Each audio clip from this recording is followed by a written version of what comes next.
Okay, so here's going to be a video translation of the Aeneid, Book 4, line 659 to the end of 705. And this is obviously the section that is going to depict Dido's death. So we begin at that line of 659.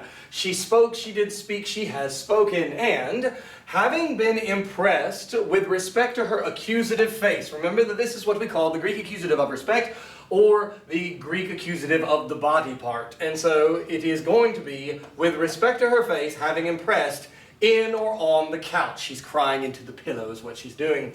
If I see I long in, that's a deponent verb. We will die unavenged. This is the perfect passive looking participle of the verb olkiskor, olkiski, oltasum, but with an N on the front of it, so not to avenge, but to unavenge, or not avenge. So not having been avenged, or not having sought vengeance, we will die, but let us die. When it's a present subjunctive and it is an independent subjunctive, it is let the subject verb. She said, in such a way, it helps you to go under the shadows or under the shades. Let. And again that it is let, and have that IA, we fear a giant liar. How are you, right? Let the cruel Dardanian, that's your subject, drink in this fire with his eyes from the deep, and let him bear, let him endure, fere, but it wants to be a third conjugation, so we fear a giant liar, let him bear the omens of our death, genitive, with himself. Dix erat, she had spoken. And so she continues on, does the story after her quote, obviously, is what she's just said. And the companions, the comites, they spot that one, having collapsed. Labor, labi, lapsasum is a deponent verb, so having verbed instead of having been verbed. So they spot that gal having collapsed in between the middle such things on the sword. And they spot the sword, that of course here it's by metonymy or synecdoche, iron, but it goes to mean the sword by metonymy. But here's the actual word for sword. And they spot the sword foaming with gore, and they spot her hands having been splattered. A shout goes to the high atria, to the high sections of the house. And fama rages like a bacchante. That baccatur is a verb that means obviously to go on as a follower of Dionysus, through the city having been concussed. A perfect passive participle. And the houses, the tecta, they bellow, they yell, as it were, with lamentations and with a groan, and with feminine ululation. Remember, that is that kind of howling or screaming that would go on. And the ether, that being the sky, the air itself resonates, fills with sound, with great plangoribus, with great wailings, if you would like. Not differently, not otherwise, than if the whole Carthage as a whole, should rush with the enemies having been sent in. Rush as in like collapse, if you would like. Or if ancient Tyre should do so, should rush with the enemies having been sent in. And so her obviously dying is going to be the equivalency of the city collapsing under a foreign invasion, because she is the city, as it were. And the raging flames are rolled, they are rolled through the peaks of men, i.e. the height of civilization, and through the peaks, the culminations of the gods. The sister, the soror, she, and scroll it up just a little bit, there it is. So the sister, the one, ex animis, meaning like, out of her mind or out of her life, and terrified with a trepidatious course. She's obviously going slowly, not wanting to see what has gone on here. She heard it, and really it's audi wit instead of audi it. She mutilating her faces with her fingernails, and this is the act of mourning that occurs in the ancient Roman civilization, and mutilating, making ugly her chests with her fists, pugnis, and that is again also what you do when you obviously are in grief. You beat yourself about the chest. She, that sister, heard it, and she rushes through the middles, telling everybody, get out of my way, get out of my way. And she calls the one dying by name. She then says, Germana, sister, in the vocative. this was that. Remember that she was getting, was Dido, Anna to help her to build all this stuff up, thinking they were just going to burn all of Aeneas' stuff. But instead, obviously, Dido was planning all the time to take her own life with Aeneas' sword. So, you were seeking me by fraud. The freaking funeral pyre. Remember that iste is like leila lud, but it has a negative connotation to it. And so I don't just say that, but that freaking pyre, the fires, and the altars, all three of these are the subject of your verb paraband. All of those things were preparing this for me, the anaphora, the repetition, obviously. She goes on to say, quid primum, what first should I, and it should, because this is a second, or I should say not second, but a third conjugation verb. And then if I were to move it over, let's go ahead and make ourselves a little more room. Hopefully you'll be able to see it. Is the verb queror, and then of course query, and questus sum. That means to complain. Its cognate, which is a word that is related to it as a noun, is querula, querulai. So this is a complaint. That is the verb that means to complain. And here it is going to be subjunctive. We fear a giant liar. So what should I, the one deserted, complain about first? And so she's obviously has a long list of grievances because she has been deceived by her sister. And so, dying, you, and that's your, of course, nominative subject, you have scorned, laid low, really. You've slain your sister companion. And it's question, so have you, dying, slain your sister companion? The same, no, I'm sorry, that's modifying fata, it's you. You should have, and the reason why I'm translating it should have, is that one, it is a pluperfect subjunctive, so should and then have. And so it is, you should have called me to the same fates. The same grief and the same hour should have brought both of us, ambas. When you're ambidextrous, you can use both of your hands as though it's a right hand. Should have brought both of us with the iron.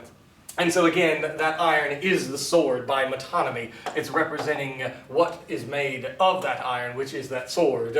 And so even I have built, to understand the direct object being the rogum, the funeral pyre. So even I built the funeral pyre with these hands, and I have called upon the fatherland gods with my voice in such a way that as a result, when you have that degree word, remember it's going to introduce a result clause.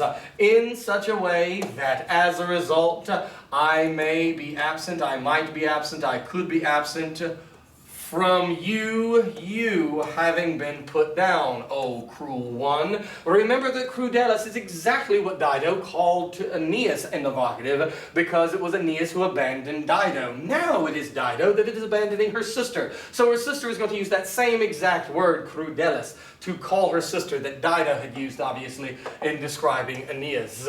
She then goes on to say, does the sister, remember this is Anna talking, you have extinguished yourself and me, sister. Again, not calling her by name, calling her sister, calling her Germana, which is also sister, calling her crudelis, as it were.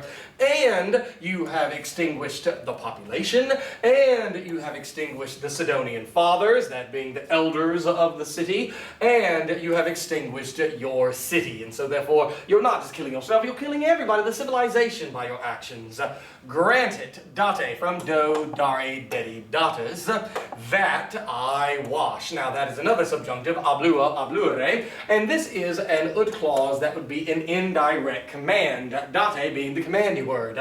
So often with the indirect command, and all ut clauses, real Latin, sometimes the ut won't actually be there for you to see. So granted that I may wash the wounds in the accusative with clear waters. This is of course explaining the kind of rituals that would go on for dead people. We talked about in class that obviously in Western Africa, one of the rituals that they do is the washing of the dead as well, which exacerbated the spread of the Ebola outbreak that happened in the mid-20 teens, because Ebola is mainly spread via human bodily fluids. And so when you're washing, you come into contact with that stuff, and therefore it was spreading like wildfire. They had to try and get them to quit that kind of ritualistic bathing, and the Romans had the same sort of thing. So granted that I wash the wounds with clear waters, and if any final breath, sinus numine, all the alles fall away, and so therefore it is going to be any final breath wanders above, grant it that I take it up with my mouth. This idea that they had that the spirit was coming out of the mouth, and thus you try to get that spirit within you so that they would obviously, in some way, their soul live on through you. Sic fata, thus having spoken, for fari fata sum, she had climbed. It's where we get the word evade, but I use climb here because you have as a direct object the steps. And thus having spoken, she had climbed the high steps. These would be the steps of the funeral pyre, that pile of wood that, of course, Anna didn't think was going to be a funeral pyre. She thought they were just going to burn all of Aeneas' stuff. And having embraced a deponent verb, amplector, amplecti, amplexisum, her half-alive sister, she was cherishing her in her bosom, in her lap. Remember, the sinew is a fold, and when you sit down, you create a fold in your body, and that is also the word for like a port or a bay, if you would like. And she was cherishing her half-alive sister, having embraced her in her bosom, in her fold, with a groan. And she was drying her black gores, her black blood, her black cuts, if you would like. Cruores is like bloods. And the reason why they are dark is because they're now starting to dry with her clothing. That gal, this is now Dido that we are describing. Conata, another deponent verb from, and it's very important that you know it, so I suppose I'll take the time and write the principal parts. It is conor, and then, yikes, cannot write a C, conari, and conatus sum, meaning to try. And so conata, which is the perfect passive looking participle. So, thus, that gal, having tried to lift her heavy eyes, again, she fails. She collapses, if you would like. And the wound, having been pierced, screeches under her chest. And that tells you that she has poked a lung, as it were. And so it's actually making a hissing sound, it seems. And 3 times, ter, that you see here, lifting up herself and having leaned upon, another perfect passive looking participle, having leaned upon her elbow. Cubitum is your elbow. That is why the ancient measurement of the world, and you have this obviously in the Bible as well with the measurement of the ark, a cubit, which you can get from that right there, is from your elbow to the tip of your finger. And so therefore the Noah's ark, for example, is described as being, I think, 300 cubits long. And so having leaned upon her elbow, she lifted up herself, and 3 times, revoluta est, she was rolled back on the couch. And then we go and see what it is on the next line. Quaesiwit, quairo, quaire, quaesiwi, quaesitis. She sought the light. The light, Kylo alto, in the high sky, with her wandering eyes. So she sought the light in the high sky with her wandering eyes.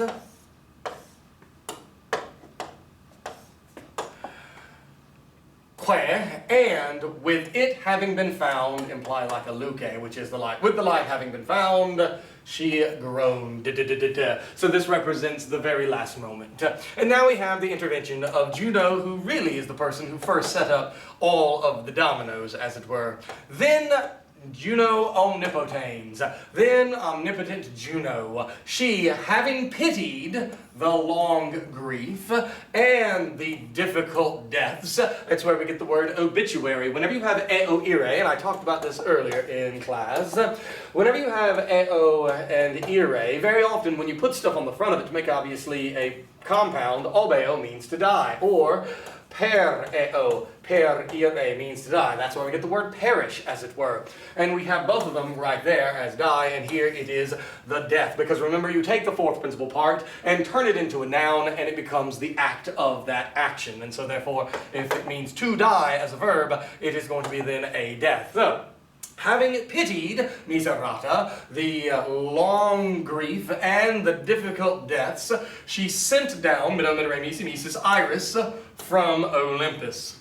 Iris, who would loosen. Now, it is a subjunctive imperfect, and the reason why, in this instance, it is a subjunctive verb of the relative clause is because it is your relative clause of purpose. It was the purpose of Iris and her being sent down. So, who would loosen her wrestling soul, her wrestling spirit, and her clenched limbs, her bound limbs. Nexos means bound. For since she was dying with neither a earned or deserved fate, nor with a deserved or earned death, but miserable before her day. It wasn't her time.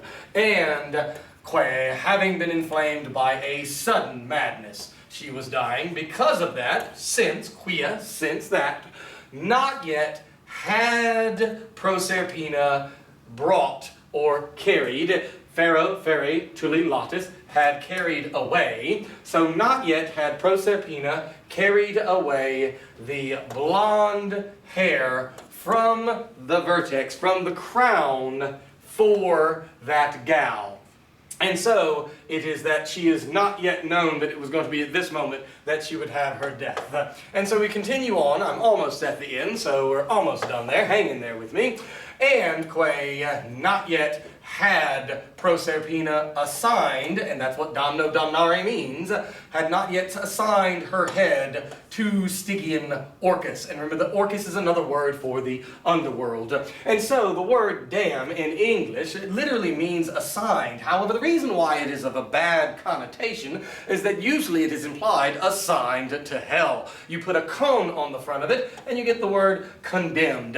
And so when you get bitten by a fire ant, the reason why you say that damn ant bit me is that you're saying that ant, who I would say is assigned to go into hell because you want it obviously out of there. And it's almost always is the word damn an adjective because it's a perfect passive participle. Damned is what it actually is, but we just leave off the ed. But it really just means assigned. Not yet had she assigned the head to Stygian Orcus. Therefore, Iris, dewy, and that was because the only time in which a rainbow can appear is obviously either at the first of the beginning of night, at dusk, or at dawn. The angle of the sun has to be at a certain way.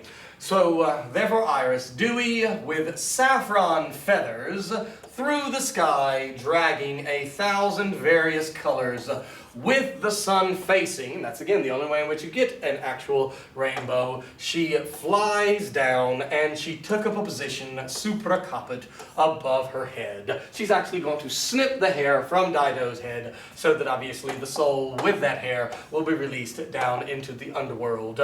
And so the words as spoken by Iris to close out the book says, I, the one having been ordered, bring this sacred thing, being the lock of hair, to Dis. Orcus is the underworld, and Dis is also another word for the underworld.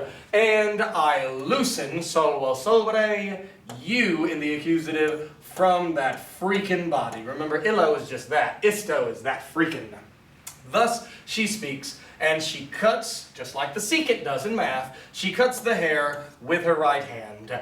And all together, the whole calor, the whole heat, all of her heat, having slipped away, labor labi lapsasum, and her life receded, went back, in plus accusative, into the winds, as it were. And thus we bring to an end the Book 4 of the Aeneid, which is, as some have said, Boris Johnson, the best book of the best poet the best book of the best poem of the best poet. And thus we move on to the next book. Thanks so much.